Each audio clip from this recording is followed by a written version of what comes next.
Philistins sont là. Nous arrivons trop tard. Suivez-moi. Où sont-ils quand je les tue? Bande d'assassins, préparez-vous à mourir. Vous n'avez plus rien à craindre. Dalila. Oh.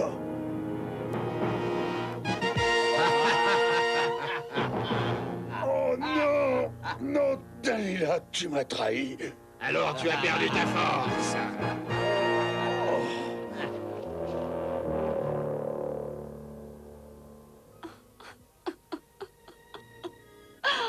Il faut la laisser seule.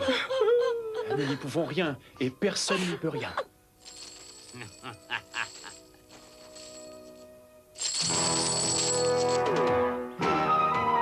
Je suis content que vous soyez revenu me voir. Je vous rapporte votre bague. Et qu'est-il arrivé à Samson? Vous ignorez ce qui lui est arrivé. Ils le mirent en prison, lui crevèrent d'abord les yeux et l'enchaînèrent. Tout ça pour avoir rompu sa parole.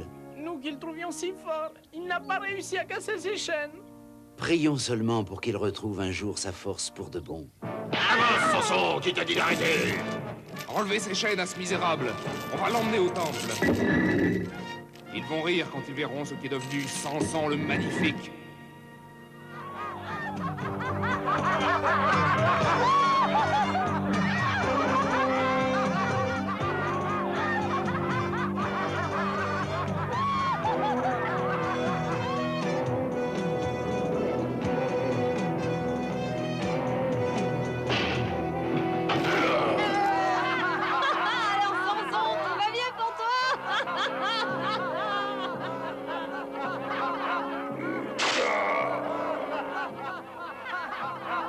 Oh mon Dieu, donnez-moi assez de force une dernière fois, car je veux me venger pour tout ce que les Philistins ont fait aux Israélites.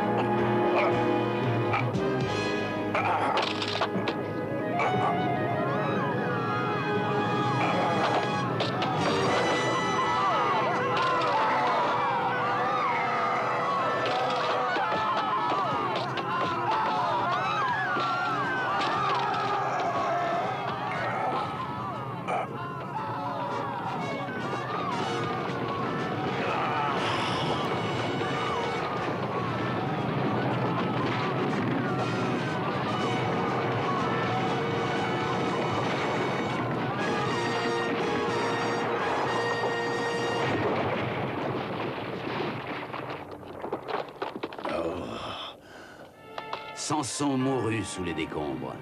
Il donna sa vie pour venger les siens, pour tous ceux qui avaient tant souffert des Philistins. Les membres de sa famille vinrent rechercher son corps pour l'inhumer aux côtés de celui de son père, entre Soréa et Estaol. Samson devint par la suite une image symbolique.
examinent un site de ruines anciennes, deux jeunes archéologues, Margot et Derek, ainsi que leur jeune ami, le nomade Moki, sont pris dans un tourbillon de sable mouvant et disparaissent aussitôt.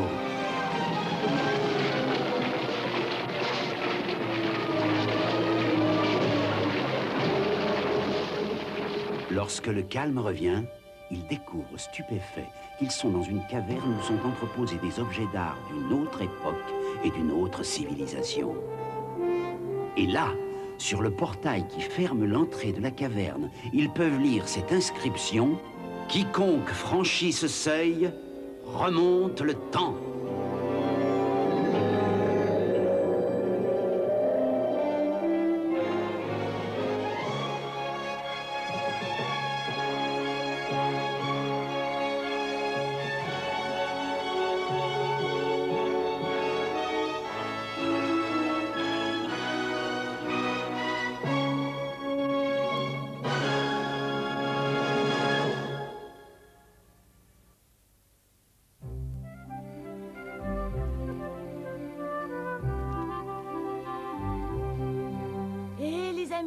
Faudrait peut-être penser à manger. J'ai pas terminé ma croissance. Hé, tu n'as pas terminé de rouspéter.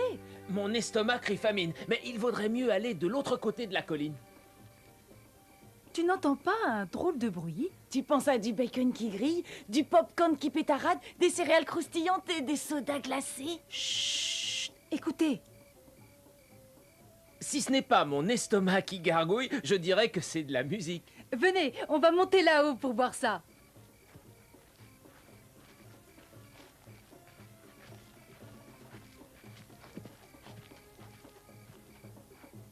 Hé, on dirait qu'il y a une fête. Allons-y. Oh oui, s'il y a une fête, il y a un buffet.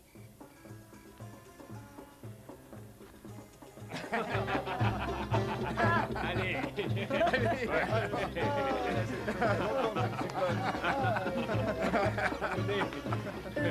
Excusez-moi, madame. Nous sommes étrangers à votre ville. Je suis Margot, voici Derek, et lui, c'est Moki. Mais qu'est-ce qui se passe? Que font tous ces gens? Bienvenue. Je m'appelle Esther. Le roi Assuréus a invité depuis plusieurs jours tous les princes royaux à des festivités. Et maintenant, il vient de convier tous les hommes de la ville à faire la fête avec lui. La fête! Waouh! Nous sommes des hommes. Vous pensez qu'on peut y aller aussi? Merci de penser à moi, les garçons. Hé, t'inquiète pas, Margot, on te rapportera quelque chose. Ben bien sûr, ils ont sûrement prévu grand. Et je vous en prie, entrez, mon cousin Mordecai va à la fête. Nous allons lui demander.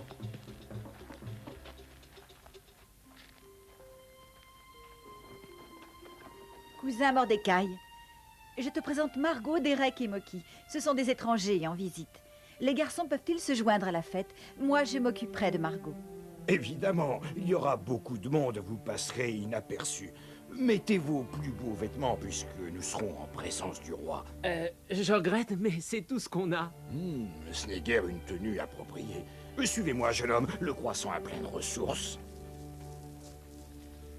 Asseyez-vous, Margot, je vous prépare notre dîner. Esther, vous parliez tout à l'heure du roi Assuérus. C'est donc que nous sommes en Perse.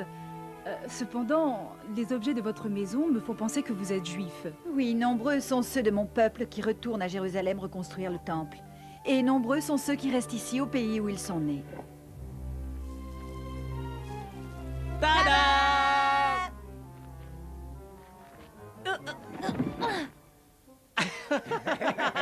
Quelle prestance sont ces garçons!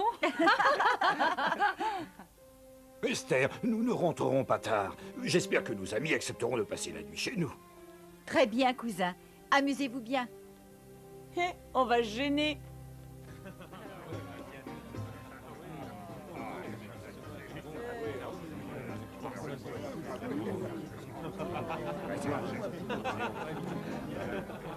Qu'est-ce que je me régale, c'est comme ça que je conçois de vivre.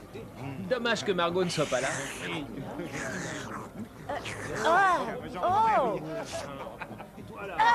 Oh, ne sois pas effrayé, Moki. C'est Jasmine, le chouchou du palais. Elle est très affectueuse. Hé, on dirait qu'elle en pose pour toi, Moki. Ah oui, pas si vite, il faut savoir choisir ses relations. Alors, très noble prince perse et Mède, Que pensez-vous de mes richesses et des merveilles de mon glorieux royaume, ainsi que de mon admirable majesté? Oh, majesté, vous êtes tout puissant de l'Inde à l'Éthiopie. Les mets et les breuvages attestent d'un goût parfait, et votre œil distingue sans faille toute beauté. Puisqu'on évoque la beauté, où se cache donc la merveilleuse reine Vashti? Oh, tes yeux ne souhaitent-ils pas voir la beauté de ta reine Vashti? Oui. Oui, bien sûr. Le moment est venu d'offrir une fête à vos yeux. Allez chercher la reine Vashti. Amenez-la ici afin que nos hôtes puissent l'admirer. Tout de suite, votre majesté. La reine est sûrement d'une grande beauté. Oui, mes amis, elle est magnifique. À sa place, je ne crois pas que j'apprécierais d'étaler mes charmes et d'être jaugé comme un cheval de course ou une esclave. Tu as probablement raison, mais quand le roi commande, il n'y a plus qu'à obéir.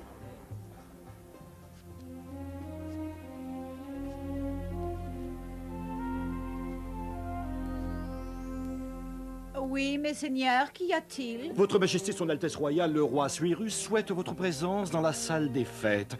Il nous a prié de vous servir d'escorte jusqu'à lui. Mes seigneurs, je ne vous donnerai pas ce plaisir. Oh, mais Je n'ai aucune envie d'y aller.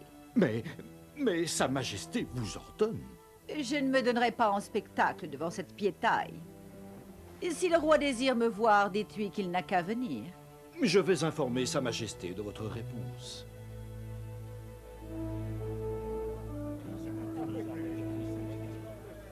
Votre Majesté, elle refuse. Quoi? Elle refuse de se déplacer? Elle dit qu'elle ne veut pas se montrer devant la piétaille. Piétaille? Que dois-je faire de la reine Vashti qui refuse d'obéir à un de mes commandements? Elle a insulté non seulement votre majesté, mais aussi tous les princes et tous les hommes à travers les provinces de votre royaume. Quand les femmes du royaume seront cela, elles perdront et respect et obéissance envers nos maris. S'il plaît à votre majesté qu'elle rédige un édit qui bannisse la reine Vashti en raison de sa désobéissance. Les Philistins sont là. Nous arrivons trop tard. Suivez-moi. Où sont-ils quand je les tue? Bande d'assassins, préparez-vous à mourir. Vous n'avez plus rien à craindre. Dalila. Oh.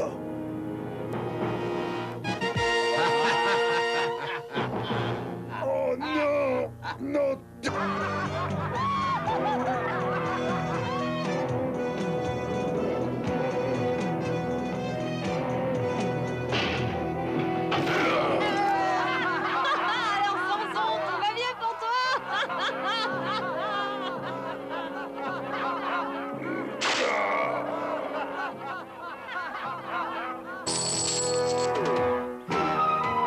Je suis content que vous soyez revenu me voir. Je vous rapporte votre bague. Et qu'est-il arrivé à Samson? Vous ignorez ce qui lui est arrivé. Ils le mirent en prison, lui crevèrent d'abord les yeux et l'enchaînèrent. Tout ça pour avoir rompu sa parole. Nous qui le trouvions si fort, il n'a pas réussi à casser ses chaînes. Prions seulement pour qu'il retrouve un... Dalila, tu m'as trahi. Alors tu as perdu ta force.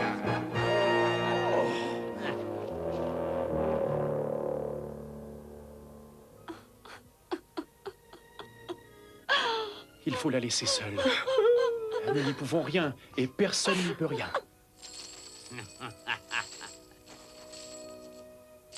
Un jour, sa force pour de bon. Avance, Samson, qui t'a dit d'arrêter? Enlevez ces chaînes à ce misérable. On va l'emmener au temple. Ils vont rire quand ils verront ce qui est devenu Samson le Magnifique.